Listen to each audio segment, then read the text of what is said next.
오늘 이 시간 우리에게 주시는 하나님의 말씀은 신약성경 사도행전 20장 35절 말씀입니다. 사도행전 20장 35절 말씀입니다.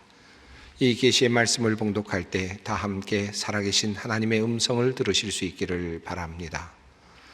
범사에 여러분에게 모범을 보여준 바와 같이 수고하여 약한 사람들을 돕고 또 주 예수께서 친히 말씀하신 바 주는 것이 받는 것보다 복이 있다 하심을 기억하여야 할지니라. 아멘.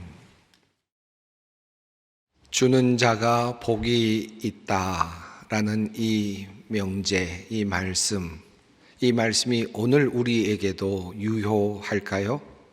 첨예한 경쟁 사회를 살아가는 우리들에게 과연 주는 것이 우리를 성공으로 이끌어 줄까요? 애덤 그랜트라고 하는 분이 있습니다. 그분이 쓴 책 중에 Give and Take라고 하는 책이 있는데 2013년에 출간된 책입니다. 이 애덤 그랜트라고 하는 분은 하버드 대학교에서 심리학으로 수석 졸업을 한 아주 천재입니다. 그는 미시간 대학에서 박사 학위를 받은 후에 세계 3대 경영대학원이라고 불리는 유펜의 와튼 스쿨의 최연소로 종신직 교수로 교수직을 시작한 그런 사람이기도 합니다. 그렇게 그분을 유명하게 만들어준 책 중에 한 책이 바로 Give and Take라고 하는 책이죠. 아마도 많은 분들이 읽으셨을 거라고 생각하고 또 많은 분들이 기억하고 계시는 그런 아주 귀한 훌륭한 책이라고 할 수 있겠습니다. 이 책이 어떤 책인지에 대해서 퍼블리셔스 위클리는 이렇게 서문을 달고 또 추천사를 하고 있습니다. 착한 사람이 언제나 꼴찌가 된다는 일반적인 상식과 믿음을 말끔하게 깨트리는 책. 이타적인 사람이 성공할 수밖에 없는 이유를 심리학과 행동 경제학 분야의 최신 연구를 끌어와 명쾌하게 증명한다. 이 책이 나온 이후에 많은 기업들의 방향성이 달라졌고 또 광고도 달라졌고 다양한 변화가 있었던 것도 사실인 것 같습니다. 이 책이 우리에게 주는 관점은 그렇습니다. 착한 사람이 과연 성공할 수 있을까? 그래, 성공할 수 있다 라는 사실을 우리에게 알려주는 책이죠. 이 책의 저자는 이 책을 시작하면서 인간의 관계의 관점에서 인간의 유형을 세 가지 유형으로 구별을 했습니다. 이 세상에는 세 가지 유형의 사람이 있는데 우선 첫 번째는 기버입니다. 그리고 두 번째는 테이커입니다. 세 번째는 매처입니다. 이 기버라고 하는 존재는 주는 사람을 의미하는 거죠. 계속해서 주려고 하는 사람입니다. 두 번째 테이커는 그야말로 가지려고 하는 사람, 가지려는 관점을 가지고 살아가는 사람입니다. 매처는 어떤 사람일까요? 무언가 앞과 뒤를 연결시키는, 그래서 매칭을 시키는 그와 같은 사람의 유형이라고 할 수 있겠습니다. 우선 기버에 대해서 저자는 이렇게 이야기를 합니다. 관계에 있어서 무게의 중심을 자신에게 두지 않고 상대방에게 두면서 살아가려고 하는 그런 사람의 유형으로 그렇게 분류를 했습니다. 타인에게 중심을 두고 상대방을 잘 도우려고 하는 입장에서 살아가는 사람들입니다. 대가를 바라지 않고 충실하게 일하면서 남을 돕곤 합니다.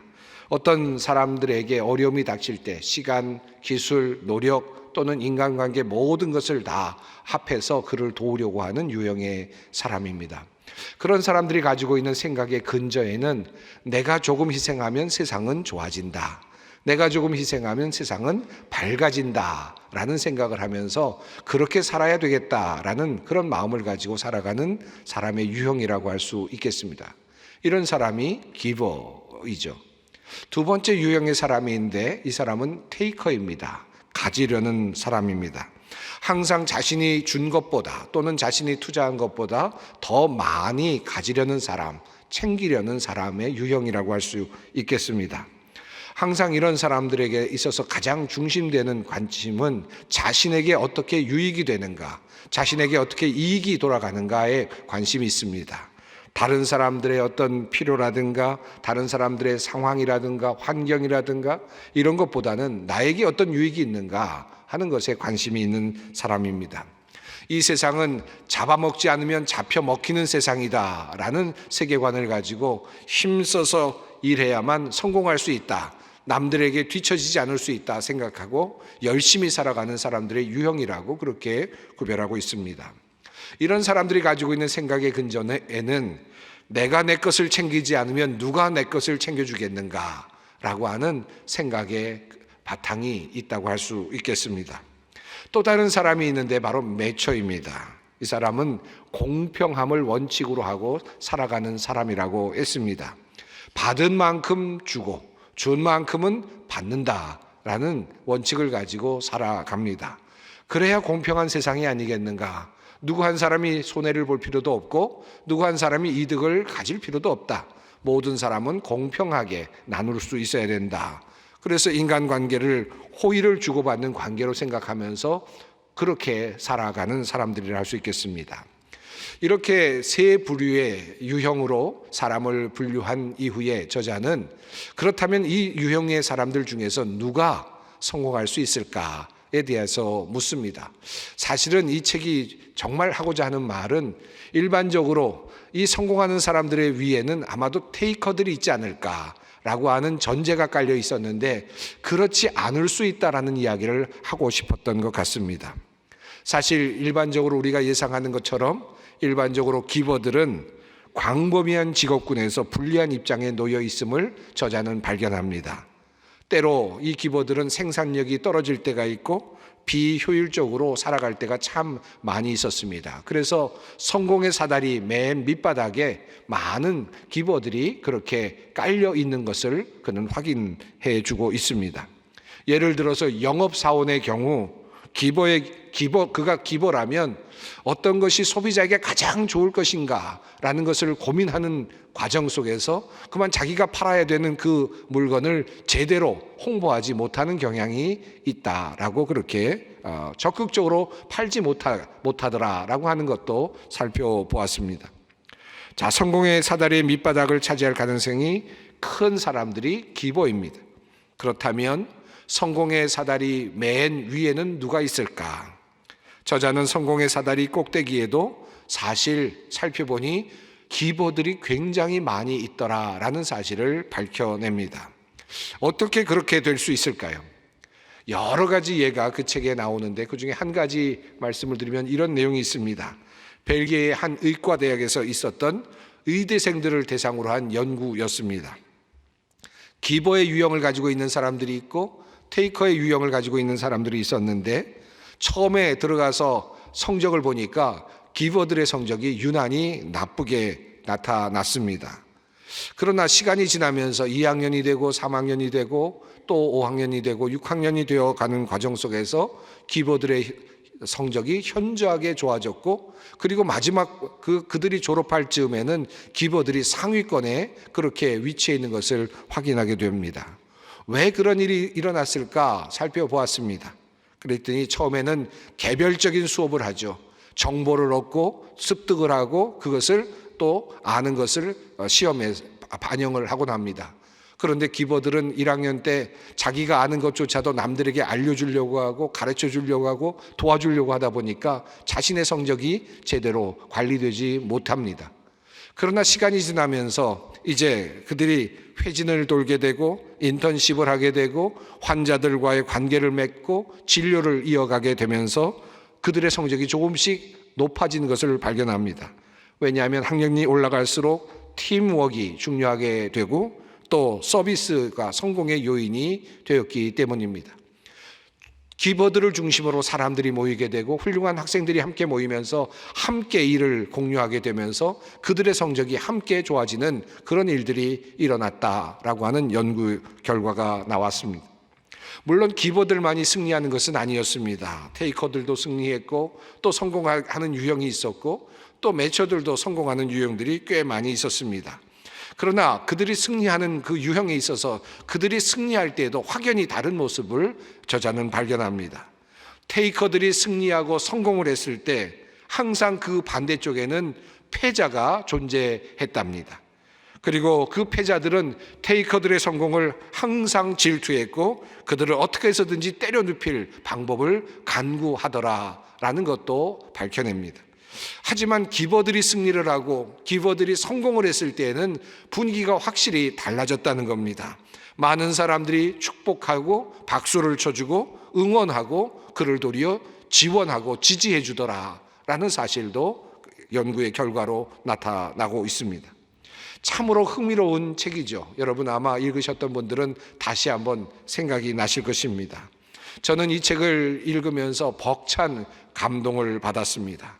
제가 그렇게 감동이 되었던 것은 지금까지 성경에서 가르쳐 왔던 것들이 경영학 쪽에서 또 심리학 쪽에서 또 여러 관계에 관련된 학문 속에서 증명이 되고 있었기 때문이었습니다. 그래서 제 마음이 뜨거워지기도 했습니다.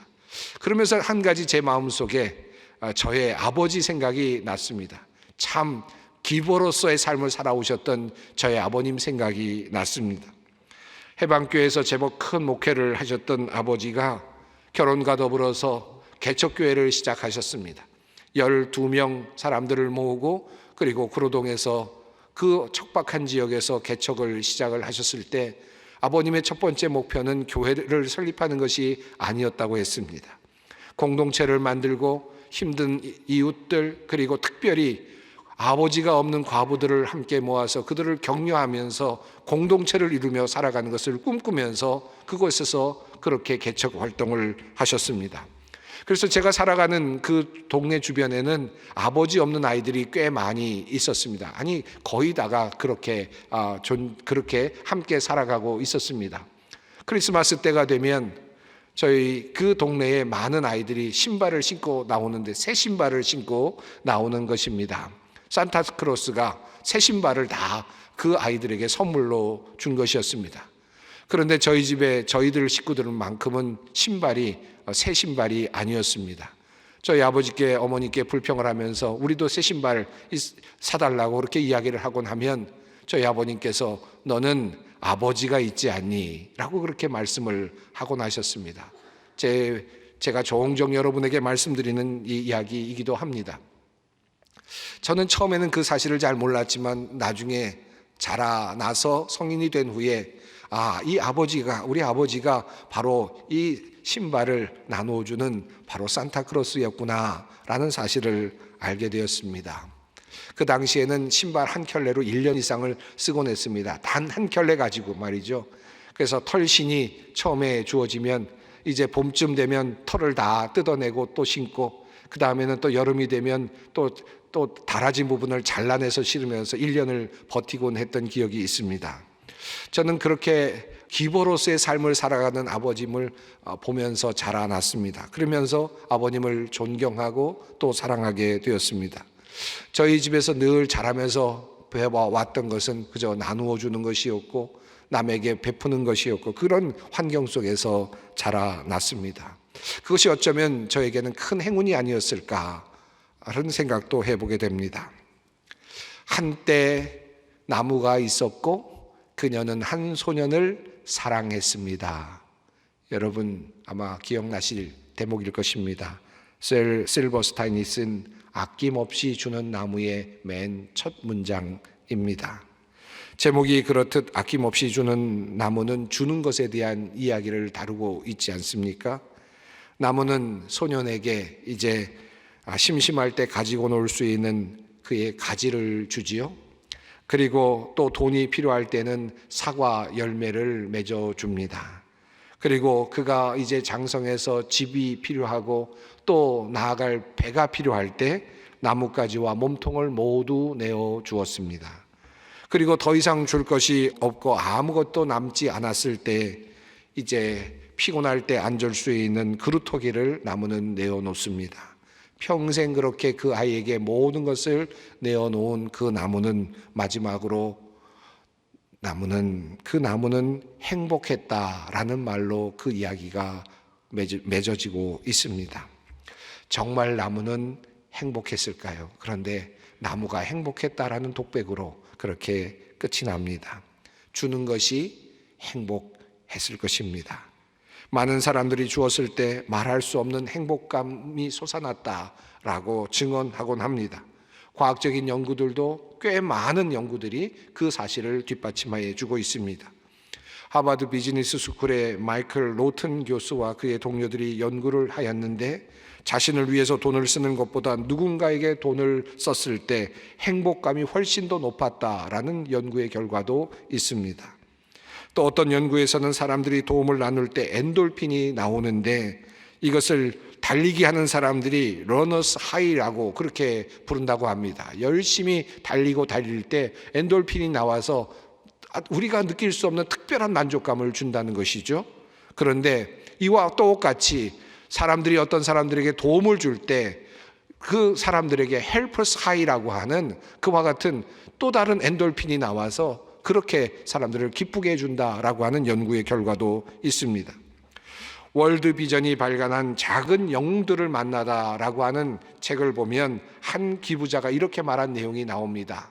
10여 년이 넘는 오랜 시간 동안 기부할 수 있었던 이유이기도 한데요, 나눔을 실천할수록 마음에 무언가 전해지는 게 있더라고요. 마음이 따뜻해져요. 그리고 제가 행복해져요. 사실 그렇습니다. 우리의 경험이 그것을 말해주고 있고, 많은 연구의 결과가 그것을 우리에게 알려주고 있습니다. 물론 우리 주님께서도 분명히 우리에게 말씀하여 주셨습니다. 주는 자가 복이 있다라고 말씀하셨죠. 누가복음 6장 38절 말씀입니다. 주라, 그리하면 너희에게 줄 것이니 곧 후이 되어 누르고 흔들어 넘치도록 하여 너희에게 안겨주리라.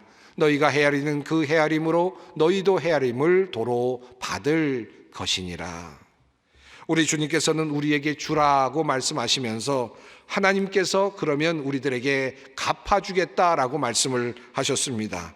그냥 갚는 정도가 아니라 후하게 갚아주시겠다라고 말씀하셨고, 누르고 흔들어도 넘치도록 그렇게 갚아주시겠다라고 약속해 주셨습니다.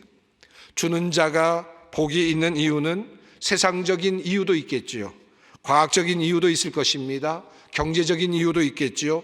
경영학적인 이유도 있을 것입니다. 심리학적인 이유도 있을 것입니다. 그러나 우리가 주고자 하는 이유는 그것을 넘어섭니다. 우리가 줄 때 하나님께서 우리에게 또다시 갚아주신다는 이 사실을 성경이 우리에게 말씀하고 약속하고 있기 때문입니다. 온 세상을 다스리시고 통치하시며 모든 것을 아시며 모든 것을 운행하시는 하나님께서 우리에게 갚아주신다는 말씀입니다. 이 약속이 하나님의 약속으로 우리에게 주어져 있기에 주는 것은 참으로 복된 일이 아닐 수 없는 것입니다.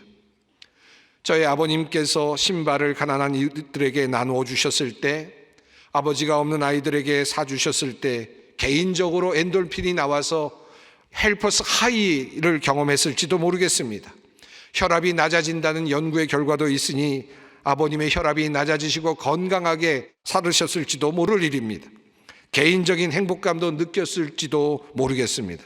하지만 그보다 더 중요한 것은 하나님께서 그것을 보셨고 그것을 갚아 주셨다라고 하는 사실입니다. 사실 저는 참으로 부족한 제가 이 영광스러운 자리에서 여러 성도님들에게 말씀을 전하게 된 것이 하나님의 큰 은혜라고 생각하고 있습니다. 분에 넘치는 그런 은혜입니다. 이렇게 된 것이 기적과도 같은 일이라고 저는 믿고 있습니다. 이런 자리에 하나님께서 나를 세우신 것은 큰 하나님의 은혜라고 믿습니다. 이러한 영광이 어쩌면 저의 아버님의 사랑스러운 나눔에서 나온 하나님의 은혜가 아닐까라는 생각을 하곤 합니다.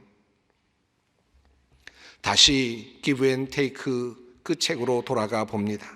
제가 이 책을 사랑하고 마음에 두고 있는 또 다른 이유가 있는데, 그것은 단지 이 책이 기버들의 영광을만을 이야기하고 있지 않다는 것입니다.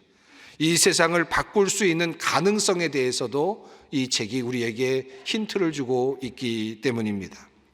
제가 앞서서 이 책에는 세 가지 유형의 사람들이 나온다고 했는데, 기버, 테이커, 그리고 매처였습니다. 그런데 이 사람들이 서로 연관되어 살아갔는데, 이 세 종류의 부류의 사람들이 연관되어 살아가면서 공동체를 이루게 되는데, 어떤 경우에는 이 세 부류의 사람들 때문에 이 공동체가 기버의 이기적인 사회 또는 이타적인 사회로 바뀔 수도 있다는 것입니다. 때로는 이기적인 사회가 되기도 하고 때로는 이타적인 그런 공동체가 될 수도 있다는 것입니다. 자, 세상에는 기버들이 있고 매처들이 있고 테이커들이 있습니다. 여러분, 대부분의 사람들은 어떤 부류의 사람일까요? 아마도 대부분의 사람들, 절반 정도의 사람들은 아마 매처에 속하지 않겠습니까? 준 만큼 받고 받은 만큼 준다 라고 생각하면서 살아가는 사람들이 아마 대부분의 사람들이라고 생각이 듭니다. 자, 이 사람들이, 이 많은 부류의 사람들이 어떤 부류로, 어떤 성향으로 바뀌는가가 관건이 될 수 있다는 말씀입니다. 예를 들어 보겠습니다. 기버가 있습니다. 기버는 주는 사람이죠. 기버가 어떤 사람에게 무엇을 주었습니다. 매처에게 그것을 주었다고 한번 생각해 보십시다. 그러면 매처는 어떻게 됩니까? 누군가로부터 무엇인가를 받았습니다. 본능적으로 어떤 마음이 들까요? 받았으니 갚아야 되겠다라는 생각이 들겠죠. 그 사람이 갚으려고 하는 순간, 갚으려고 행동하는 순간 그는 기버로서의 역할을 하게 된다는 말입니다. 또 어떤 사람에게 갖게 되면 그 매처는 또다시 갚아야 될 사명감을 갖고 또 다른 사람에게 갚으려 할 것입니다. 학교에 입학했을 때 신입생들을 불러 모으고 선배들이 데리고 가서 점심을 사주기도 하고 또 격려를 하기도 합니다. 그렇게 베푸는 것은 기버적인 입장이죠. 주는 것이죠. 그렇게 주었을 때 신입생들은 그것을 받습니다. 그리고 어떤 마음이 들까요? 아, 나도 이렇게 받았으니 갚아야 되겠구나 라는 생각을 할 것입니다. 그리고 그가 선배가 되었을 때 신입생들이 또 들어오면 어떤 마음을 갖겠습니까? 나도 받았으니 너희들에게 베풀어야지, 그런 마음으로 그것이 공평하지 라는 생각을 하면서 아마 갚으려 하지 않겠습니까? 선순환이 이루어진다는 말입니다. 따뜻한 사회가 만들어지고 따뜻한 공동체가 만들어지게 되는 것입니다. 매처들이 한 사람 한 사람 모두 기버의 역할로 바뀌어 가기 때문입니다. 반대의 경우도 있을 수 있습니다. 어떤 사람이 테이커가 되어서 처음부터 그 공동체에서 무엇인가를 뺏어갔다고 한번 생각해 보십시다. 어떤 권한이나 어떤 좋은 것을 가지고 갔다고 생각해 보십시다. 그곳에 함께 있는 매처들은 어떤 생각을 하겠습니까? 내가 가져야 될 것이었는데 빼앗겼네 라는 생각을 하겠죠. 그러면 그 다음부터 어떤 생각을 하겠습니까? 나도 그러면 가지고 가야지 라고 생각하고 그것이 공평하지 라는 생각을 하면서 계속해서 무엇인가를 가져가려고 노력하겠죠. 매처들이 모두 다 테이커의 성향으로 바뀌어 가게 된다는 것입니다. 옛날 군대에 가면 모자라든지 헬멧이라든지 또는 군복이라든지 이런 것들을 잃어버리지 않도록 조심해야 되는 일들이 참 많았습니다. 옛날에 군대 가서 그냥 화장실에 앉을 때는 절대로 헬멧을 그냥 꼭 붙잡고 앉아야 된다. 잘못하면 누군가가 헬멧을 훔쳐간다 라고 하는 그런 이야기들을 있곤 했습니다. 무엇인가를 빼앗기게 되면 어떻게 됩니까? 나도 그걸 채워야 되니까 누군가를 또 가서 또 뺏어와야 되겠죠. 또 훔쳐와야 되겠죠. 계속해서 훔치고 가지고 또 훔치게 되면 어떤 사회가 되겠습니까? 긴장감이 넘치는, 그리고 긴장감이 있고 삼엄한 그와 같은 공동체가 되고 그런 사회가 되지 않겠습니까? 기버가 누구 한 사람이 나누어 주게 되면 매처들이 기버가 되고 또 테이커가 무엇인가를 빼앗아가게 되면 매처들이 테이커가 되기 시작하는 것입니다. 이 연쇄적 작용을 통해서 온 공동체가 테이커 주류의 사회가 될 수도 있고 때로는 기버 주류의 사회가 될 수도 있는 것입니다. 그러므로 한 사람의 기버, 한 사람의 테이커가 매우 중요한 변수가 되는 것입니다. 오늘 설날입니다. 함께 가족들이 모여서 행복한 시간을 보내고 있을 줄로 압니다. 그런데 우리의 가정도 아마 두 가지 분위기로 나누어지지 않을까 예상해 봅니다. 어떤 가정은 그저 주고 서로 주고 받아서 너무나도 풍족하고 풍성한 그런 따뜻한 가정이 있고, 어떤 가정은 빼앗기고 또 빼앗겨서 또 빼앗길까 봐 걱정하고 또 긴장하는 그와 같은 또 삼엄한 그런 서로 말도 좋지 않은 말이 오고 가는 그와 같은 가정이 있을 수도 있겠다는 생각이 듭니다. 누군가 한 사람 가족 공동체 안에서 기버가 있어서 나누어 주고 섬기고 또 섬기면 온 가족이 행복해지고 서로의 마음이 따뜻해집니다마는, 누군가 한 사람 가족 공동체에서 자기 것만 챙기려 하고 손해를 하나도 보지 않으려 한다면 그 가족 구성원들이 모두 다 테이커가 되어서 결국 자기 것 손해 안 보려는 가족으로 바뀌어가게 되는 것입니다. 그러므로 우리 모두에게 기버가 매우 중요합니다. 한 사람의 기버가 중요합니다. 사실 기버는 초반에는 손해를 보는 듯 보이지만 공동체를 살려내는 사람이고, 동시에 자신도 공동체 안에서 리더십을 발휘하는 중요한 존재가 되는 것입니다. 아마도 이런 이야기를 하면 나도 기버가 되고 싶습니다. 그런데 사실 제가 그렇지 못합니다. 나는 매처일 뿐입니다. 또 저는 테이커이네요. 어떻게 하면 좋겠습니까? 라고 그렇게 말씀하실 분이 혹시 계실지도 모르겠습니다. 한번 이렇게 생각해 보면 어떻겠습니까? 우리 주님께서 오신 이유가 무엇일까요? 우리 주님께서는 이렇게 말씀하셨습니다. 인자가 온 것은 섬김을 받으려 함이 아니라 도리어 섬기려 하고 자기 목숨을 많은 사람의 대속물로 주려 함이니라. 사실 우리 주님께서 이 땅에 오신 이유를 성경은 우리에게 분명하게 말씀해 주고 있습니다. 자신을 내어 주기 위함이라 라고 말씀하십니다. 우리 주님은 기버로서 이 땅에 오셨습니다. 주는 자로 이 땅에 오셨습니다. 자기 자신 온전히 내어주시는 분으로 이 땅에 오셨습니다. 칼릴 지브란이 쓴 예언자 내용 중에 이런 부분이 있습니다. 한 부자가 묻습니다. 우리에게 주는 것에 대해서 말씀해 주십시오. 지혜자가 이렇게 대답합니다. 당신이 가진 것들을 내어줄 때 그것은 주는 것이라 할 수 없습니다. 당신이 당신 자신을 내어줄 때 그때야말로 당신은 진정으로 주는 것입니다. 그저 자기가 갖고 있는 것 조금 나누어 주는 정도, 그것을 주는 것이라 할 수 없다. 너 자신을 줄 수 있을 때 진정 주는 것이다 라고 말을 합니다. 만약 이 지혜를 우리들의 삶에 적용한다면 우리는 정말 기버가 될 수 있겠습니까? 사실 우리는 기버가 될 수 없습니다. 이 땅에 오셔서 자신을 내어주시고 목숨을 내어주신 예수님만이 진정한 기버라고 할 수 있지 않겠습니까? 우리 모두는 사실은 그 주님께서 주신 그 은혜를 입고 살아가는 사람들 아니겠습니까? 그러므로 우리는 큰 은혜를 입었으므로 그 은혜를 나누는 것입니다. 사실 우리가 기버로서 모습은 나타날지 모르지만, 우리가 주는 자로 사람들에게 보여질지는 모르지만, 사실은 엄밀히 말하면 우리는 기버가 아니고 사실은 매처입니다. 이미 받았기 때문에 나누어 주는 것입니다. 예수님께서 가르치신 주기도에도 이런 내용이 나옵니다. 우리에게 죄 지은 자를 용서한 것 같이 우리의 죄를 용서하여 주십시오. 우리가 용서하는 이유는 주님께 용서함을 받았기 때문입니다. 우리가 나누는 이유는 하나님께로부터 상받을 것을 우리는 기대하기 때문입니다. 우리가 애써 주님의 일을 감당하는 이유는 우리가 마침내 상받을 것을 바라보기 때문입니다. 그러므로 우리는 엄밀히 말하면 매처입니다. 우리는 엄밀히 말하면 테이커들입니다. 그러나 변화된 매처고 변화된 테이커들인 것입니다. 기버로 변화되어진 매처들이며 테이커들입니다. 왜냐하면 주님께서 먼저 우리에게 자신을 내어주셨기 때문입니다. 우리는 이미 받은 자이기 때문입니다. 주님께서 내려주신 한없는 은혜 때문에 우리가 변화된 것입니다. 이제 우리는 사랑을 나누는 자가 됩니다. 주는 자가 됩니다. 왜냐하면 이미 받았기 때문입니다.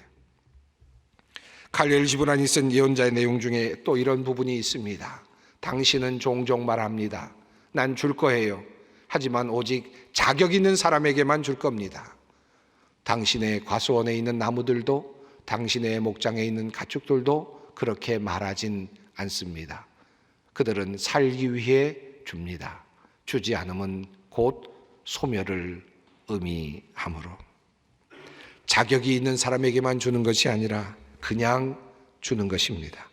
모두를 살리기 위해서 그렇게 하는 것입니다. 그리고 우리 모든 세상이 살리는 세상이 되게 하기 위해서 우리 모두는 주는 것입니다. 그리고 주는 사람이 되는 것입니다. 이 지혜를 우리 모두가 함께 오늘 나누었으면 좋겠습니다. 그러므로 주님께서 말씀하십니다. 주는 것이 받는 것보다 복이 있도다. 기도하겠습니다. 사랑이 많으신 하나님, 우리에게 귀한 외아들을 내어주신 것 감사합니다. 하나님은 우리에게 늘 주시는 분이십니다. 또한 우리 예수님께서도 자신의 몸을 우리를 위해 내어주셨으니 우리 예수님 또한 우리에게 주시는 분이십니다. 주님의 형상을 따라 지음받은 우리도 주님께서 보이신 모범을 따라 주는 자로 살게 하옵소서. 주는 자가 되어 세상을 아름답게 하고 생명을 부여하며 세상을 살리게 하옵소서. 예수님의 이름으로 기도드립니다. 아멘.